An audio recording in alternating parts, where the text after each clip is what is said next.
Liturgia diária, 4 de novembro de 2022. A primeira leitura de hoje, Paulo vai continuar criticando os judeus, então eu quero falar um pouco mais dessa realidade do judaísmo. Eles sempre acreditavam que seriam salvos na medida que cumprissem as regras, e não era 10 mandamentos, esse é o grande problema. Eram em torno de 600 regras. Regras de higiene, de alimentação, regras de oração, regras de moral. Então, quem conseguia viver tudo isso acabava se tornando assim, um vaidoso, né? Parece que o céu do cara era aqui na terra, quando ele conseguisse viver aquilo, então ele estava no céu. Paulo fala assim: o Deus dessas pessoas é o ventre, são si mesmas, elas se endeusam quando elas conseguem viver isso tudo, né? Então Paulo fala: não é bem assim, né? O Deus que você busca não é você mesmo, não é esse monte de lei, não. Embora a santidade seja importante. O Evangelho tem um pouco disso também, porque o Evangelho fala do administrador que depois presta contas ao patrão de sua administração. O momento do nosso encontro com Deus também, ou seja, se preocupar com a lei e morte, se preocupar com o pós-morte. São Francisco Xavier faz um comentário desse evangelho e ele diz assim que quando nós rezamos, Deus nos dá umas pitadas de como é o pós-morte daqueles que vão para o céu.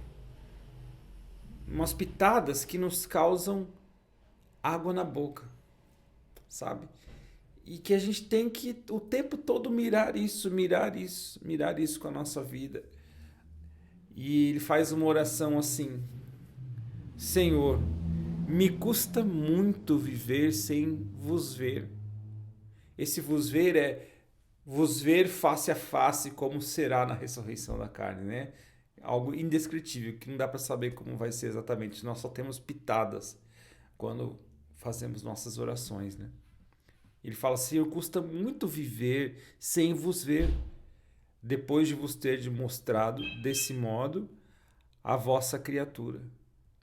Depois que o Senhor me mostra algumas pitadas dessa presença, quando eu rezo, me custa muito viver sem te ver. E aí ele fala que como seria bom se as pessoas fizessem tudo na vida pensando nesse pós, e se encontrar a Deus face a face. Como será? Ele fala assim que aqueles que se debruçam em estudos, e estudar não faz mal, até estudos da igreja, estudo da teologia, se as pessoas que se desdobram tanto em estudar essas coisas, se elas se desdobrassem também para ir para o céu, para levar os outros para o céu, como seria bom isso. Então a grande mensagem de hoje é essa: o cristão, ele vive pensando na morte, mas não com medo da morte. Ele vive numa expectativa muito positiva de como será lindo e maravilhoso encontrar esse céu que foi conquistado para nós através da morte de Cristo. Sempre, gente, sempre mire a ressurreição da carne. Esse período que não tem como descrever em vida, que não terá mais tristeza, mais doença, mais depressão. Isso tudo vai terminar quando nós encontrarmos Deus face a face. Não tem como descrever isso. É maravilhoso demais. Essa é a mensagem da liturgia de hoje.